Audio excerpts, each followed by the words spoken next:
In today's video, we're going to continue our NHL Season Preview series. We have two special guests joining us today to preview the Vancouver Canucks, and that's coming up next.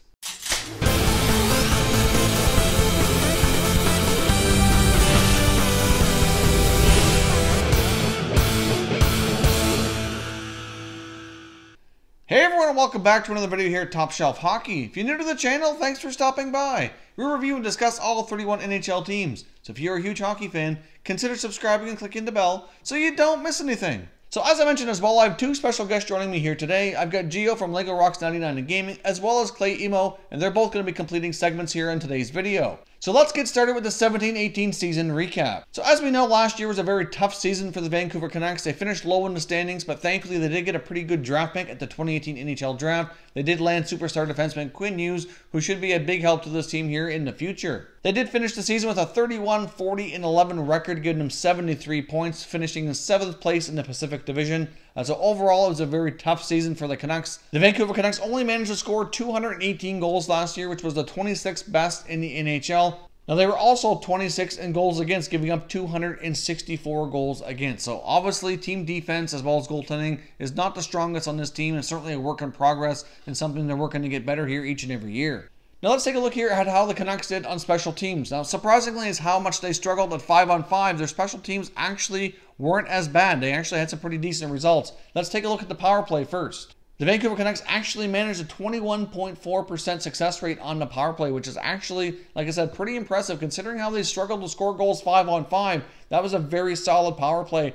Obviously, having the Sedin twins in the lineup, as well as guys like Brock Boeser and Bo Horvat, really helped this lineup. You know, obviously the power play itself was fairly strong and certainly showed last year was probably one of the strongest points of the team. Now, looking over at the penalty kill situation last year, they finished with a success rate of 78.3 for the 21st best in the NHL. So overall, that's not atrocious, but it's certainly not fantastic either. But considering how much they struggled with their team defense overall and what they gave up 5-on-5, it is surprising that the penalty kill did as well as it did. Now, when the Canucks scored the first goal of the game, they had a record of 17-10-6. So really, that's not really all that good. If you think about it, they lost 10 times in regulation as well as 6 in overtime. So that's technically 16 losses and 17 wins. So when they scored the first goal, it's pretty much a 50-50 bet if they won. Obviously 17-10-6 adds up to be 33 times that they scored the first goal. So that's still far too many times that the opponent scored the first goal as well. So for the Canucks, obviously getting off to some better starts here and striking first would certainly be something that they need to work on for the upcoming year.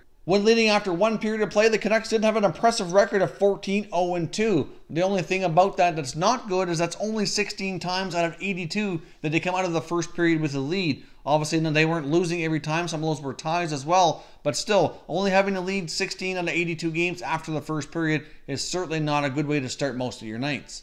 Well, leading after 2 periods of play, they had a record of 21-1-6. So again, when they played with the lead, they actually didn't play too bad. But again, going into the third period of play, that's still only 28 times out of 82 games that they had a lead going into the third period. That's not nearly enough to win enough games to really have a successful season, but at least they did show when they had the lead early after 1 or 2 periods of play, they were able to lock down most of those times. Unfortunately, it just didn't happen very often. Now let's take a look at their scoring breakdown by period to see if we can see any other trends here of what might have went wrong or went well for the Canucks throughout the season. Now in first periods of play, they were outscored 87-64, so they were a -23 overall in first period. So like I mentioned, there was not too many times coming out of the first period that they had a lead, and obviously they gave up far too many goals more than they scored. So first periods were certainly not an area of strength for the Canucks. Far too many nights where they did not have a good start, gave up the first goal, and ended up down after 20 minutes. Second periods were certainly a little bit better. They outscored their opponents 81-79 for a +2, and a +2 might not sound fantastic, but at least they weren't getting further behind more often than not. So at least like I mentioned in the other stat, when they did come into the second period with a lead, they did lock down a lot of those games, and there wasn't too many where they had blown leads. So that was an area of strength for sure. It's just unfortunate that they didn't end too many games after 2 periods with a lead. But overall, though, their scoring in the second period was certainly far better than the first, and at least they were a +2, so they were managing the game a little bit better in that frame. Now, third periods were not good at all. They gave up 87 goals while only scoring 67, so they're a minus 20. So as the game went on, obviously they got off to poor starts, and they also had some pretty poor finishes as well, with the middle frame being their best period where they scored most of their goals. As I mentioned as well, oftentimes going into the third period, they didn't already have a lead. Obviously, instead of making a comeback, they get themselves into a bigger hole far too often here. So obviously as the game went on, like I mentioned, their starts and their finishes both need to be improved, and they were both areas of weakness for the 17-18 season. Now, in overtime, they actually were 6-6. They gave up 6 goals, they scored 6 goals, so they're even. So actually, their 3-on-3 record wasn't actually too bad, but if you think about all the open ice and some of the players they can put out there, some of their guys actually did thrive in those situations. So to have a 500 record in 3-on-3 overtime really isn't too bad, especially for a team that low in the standings. Now we're going to pass it over to Gio from Legorocks99 Gaming, who's going to go over all the additions, subtractions, and some notable rookies who might make an impact on this team.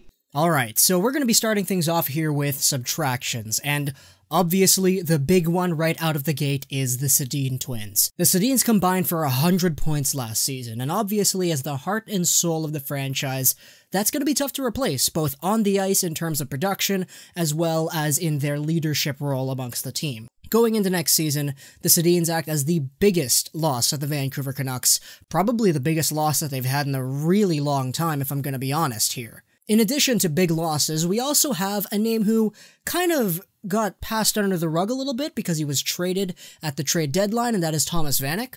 Vanek was on pace for 55 points with the Canucks, and he was legitimately one of the better offensive players on the team. But that's just kind of where it stops. He didn't really do anything else other than contribute offensively, and he did help Besser tremendously in that respect, but Vanek was sent over to Columbus in exchange for Tyler Mott and Jussi Jokinen, who is also a subtraction on the team as well. Other than that, though, there are a few more guys who technically count as subtractions for the Canucks on this team. Guys like Nick Dowd, who played 40 games but wasn't really all too important in the roles that he was provided with the Canucks, and then Derek Dorsett, who had to unfortunately retire due to a few health problems, and then other guys too, like Chaput and Megna and Alex Burmistrov as well. The Canucks aren't really losing out on too much talent nor depth from the loss of these players, so going into next season, the only real particularly strong losses lie within the Sedins and potentially Thomas Vanek, if you want to say that. In terms of additions, however, the Vancouver Canucks have a few new faces in the locker room, the most notable being Tim Schaller, Jay Beagle, and Antoine Roussel. Now, Roussel is actually injured at the time of recording this video. We don't know how long he's going to be out for, but this leaves an open opportunity for younger guys to crack the roster as well, but Roussel is still probably one of the more influential figures that the Vancouver Canucks picked up in the offseason, as he will provide a greatly pugnacious attitude towards the Canucks locker room. Not in terms of the team, but in terms of how the team ices itself on the ice. Roussel is a guy who gets in the faces of the opponents and really gives them a tough time going forward. He's also an established penalty killer as well. Jay Beagle, who is also an established penalty killer, is one of the hardest working guys out there, and he has been on his team in the Washington Capitals for a while now.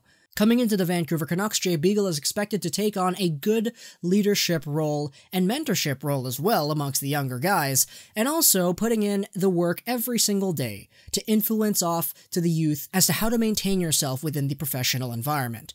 Beagle is not really the guy that the Canucks are bringing in to score a lot of points, but he is a guy to provide a good defensive presence on the penalty kill and in the defensive zone as well.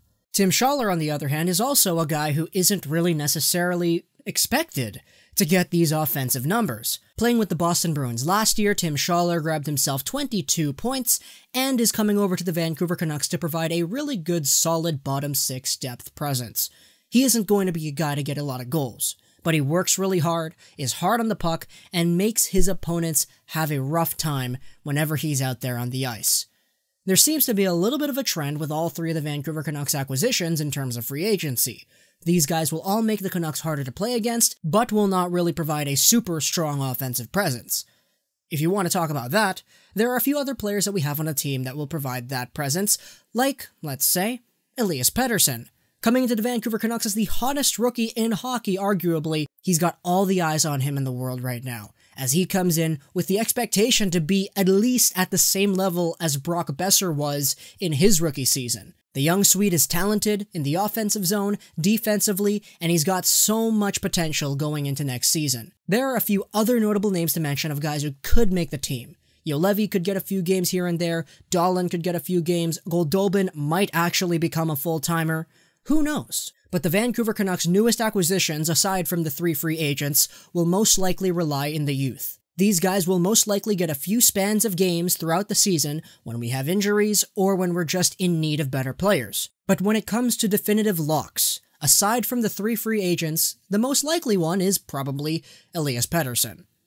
Where would I also be, though, without talking about Adam Gaudette, who made a splash in the NHL last season? He most likely will get some AHL time this upcoming season, but he will most likely also be conditioned into the NHL sometime down the line as well. Great job, Gio. Thanks very much for coming on and joining us to do that segment. I greatly appreciate it. Now we're going to pass it over to Clay Imoo, who's going to give you his projected roster here for opening night for the Canucks 18-19 season. Hi everyone, my name is Clay Imoo. I'm at Canuck Clay on Twitter, and I'm thrilled that Mike invited me to be part of a season preview for the Vancouver Canucks. They start the season on Wednesday night, October the 3rd. They host the Calgary Flames at Rogers Arena, and this is my best guess, my best prediction as to what that opening night roster is going to look like. Going to quickly blow through the goalies and the defensemen because I want to spend more time talking about the forwards, and then a quick word on special teams to end off the video. Firstly, in net, once again, we have the tandem of Jacob Markstrom and Anders Nilsson. Highly touted prospect Thatcher Demko, likely 1 or 2 years away from being a full-time roster player. So once again, same combination as last year, Markstrom starting with Nilsson backing him up. This is a solid, steady combo, but it's not spectacular. They're not going to steal many games as much as we need them to steal games. But simply they're not good enough, and throughout the league, I think the Canucks goalie tandem is generally regarded as one of the worst. In fact, I saw a ranking, ESPN ranked them 30 out of 31, only ahead of Carolina. And the Athletic ranked all starting goalies. They ranked Jacob Markstrom 29th out of 31, only ahead of Robin Lehner of the Islanders and Scott Darling of the Carolina Hurricanes. So needless to say, we're not expecting a lot from the Canucks goaltending. Down the road, yes, we got Thatcher Demko, we got Michael DiPietro, but for now, we have Jacob Markstrom and Anders Nilsson. In front of them, the same guys that played last year. I'm going to guess that the Canucks go with 7 defensemen, 14 forwards, so 7 D-men. I see Troy Stecher and Alex Edler as the top pairing, then Ben Hutton with Chris Tanev, and then Michael Del Zotto with Eric Goodbranson, with Derek Pouliot being the 7th defenseman. Alex Biega, he has an outside chance to make the team, but I believe that he will be sent down to the minors. So those are the 7D. Stecher, Edler, Tanev, Hutton, Goodbranson, Del Zotto, and Pouliot. Now let's talk about the forwards. 14 forwards on my roster, and let's presume that Antoine Roussel, one of the free agent pickups from the summer, starts on the IR. He actually came into the training camp with a concussion already. So let's say there's 15 forwards technically with Roussel on IR. So it's 14 forwards, 12 starting, obviously 2 in the press box. You can really divide Canucks forwards up into top 6 and bottom 6. Of the top 6, there are 5 guys, the 6 guys I think they're looking at are Bo Horvat, Brock Besser, rookie phenom Elias Pettersson, at least we hope he's going to be a phenom. You have Louis Eriksson, the $6 million man, Sven Barchi, and Nikolai Goldobin. Conventional wisdom would say you keep the line from last year that did really well. You go Horvat between Besser and Barchi. But I actually think they're going to move Barchi down the second line to play with Pettersson, to give him a creative puck handler, a good skater, a guy with an offensive flair to play with Pettersson. So this is what I see the top lines looking like. You have Bo Horvat between Brock Besser and Nikolai Goldobin. And then you have Elias Pettersson between Louis Eriksson and Sven Barchi, 2 veterans to play with. That's the top 6. Then the other 8 guys kind of pile into this bottom 6. So you have the newcomers of Jay Beagle and Tim Schaller. Then you have the veterans like Sam Gagner, Marcus Granlund, and Brandon Sutter. Then you have Jake Virtanen in there as well, along with Brendan Lysick and Tyler Mott. So those are the 8 we're talking about, Anton Roussel on IR. So I see this. I see as a third line, Brandon Sutter between Jake Virtanen and Sam Gagner. And then I see as a fourth line, Jay Beagle between Tim Schaller and Marcus Granlund. And that means that Brendan Lysick is number 13. That means that Tyler Mott is number 14. A quick word about those 2 guys. Lysick may battle with Goldobin. It's funny, we're talking about him as the first healthy scratch. He may actually be a first-line player on the Canucks if that happens. And he might be the one to supplant Goldobin and actually play with Besser and Horvat. We will see. So that's Brendan Lysick. And Tyler Mott, you know, because of the waiver rules, I think as soon as he plays one more game, then he will not be eligible to clear. He will need waivers to go down. So I think the Canucks are going to monitor that very closely, and maybe he starts in Utica instead of as the 14th forward, especially if Roussel is deemed healthy enough to play. Then Roussel gets in that mix somehow, and likely Granlund or Gagne are sitting. But that's what I think it's going to be. Again, Horvat between Besser and Goudette, Pettersson between Eriksson and Barchi, Sutter between Virtanen and Gagne, and then Beagle centering Schaller and Granlund with Leipzig, Mott, and as the extras, and then Roussel on the IR. Very quickly, a quick word about power play. This is the one part of the team that's getting Canucks fans excited. Yes, the Sedins are gone. You got to replace those points. But when you can roll out four forwards, Horvat in front of the net, Brock Besser on one side, Elias Pettersson on the other side, that's pretty exciting. So Horvat, Besser, Pettersson, Sven Barchi in the bumper position in the middle, and likely one of Alex Edler, Troy Stecher up top, likely Edler. So look for a power play unit, first power play unit of Edler up top, Barchi in the middle, Besser, Horvat, and Pettersson across the front. Pretty good. Lastly, for penalty kill, Bo Horvat was there a lot last year because really it was only him and Brandon Sutter as the two centers that could be relied on to kill penalties. With the additions of guys like Jay Beagle, Tim Schaller, and Antoine Roussel, Horvat will not have to kill penalties. So I see, you need centers, obviously. They got to take the draw. So I see Sutter and Beagle as being the two main penalty killers, on the two units. And then you can put any really wingers with them, whether it's a Marcus Granlund, whether it's Tim Schaller, whether it's Antoine Roussel, whether, I think those are the three that are Tyler Mott if he plays. But I think look for the penalty kill units to be centered around Jay Beagle and Brandon Sutter. So there you have it. Is there hope for the Canucks? Yeah, maybe 2 or 3 years they're going to contend for the playoffs. I think this year is going to be a little bit painful, but at least we have, we can be excited about guys like Brock Besser, about guys like Elias Pettersson, hopefully another step forward for guys like Bo Horvat, Jake Virtanen, Sven Barchi, Troy Stecher on the blue line, and we're waiting in the wings for guys like Demko, Dahlin, Ulevi, and of course Quinn Hughes, our draft pick from this year, to come up. And Quinn Hughes might even play by the end of the season, but we'll see. Thanks for watching. Mike, keep up the great work. Good job with the videos. I hope everyone enjoys the start of this NHL season. God bless. Take care. Great job, Clay. Thanks very much for coming on and giving us your thoughts on your projected roster here for the opening night for the Canucks. I greatly appreciate it. So again, thanks to Clay and Gio for both coming on to help with this Canucks season preview. If you're not familiar with either of their channels, I have the link down below in the description. I highly recommend you check out their channels, especially if you're a Canucks fan. You'll especially love their content and certainly want to subscribe. So go check them out upon completion of this video. For the last and final segment here, I'm going to give you my thoughts and predictions for how the Canucks will do here for the upcoming 18-19 season. Now, unfortunately, I don't see a whole lot of progress being made this year for the Vancouver Canucks. Well, unfortunately, I do have the Canucks projected to remain in 7th place in the Pacific Division for the 18-19 year. Really, if all goes well, maybe they'd be in the running for the top overall draft pick for 2019. Wouldn't it be amazing if they could grab the first overall selection for the 2019 draft and grab Quinn Hughes' brother Jack, who's expected to be the top pick next year? It'd be tremendously fun to watch the Hughes brothers play together in Vancouver. So I'd love to hear your thoughts down below in the comment section. Let me know, what do you think the Canucks are going to accomplish this year? Where do you see them finishing in the standings for the 18-19 season? If you're new to the channel here, I hope you consider subscribing. We cover all 31 NHL teams, and there is plenty of content here for all hockey fans to enjoy. So if you're new, hit that subscribe button. If you like this video, don't forget to hit the like button as well. I'd appreciate it if you did. As always, thank you very much for watching, everybody. We will catch you next time.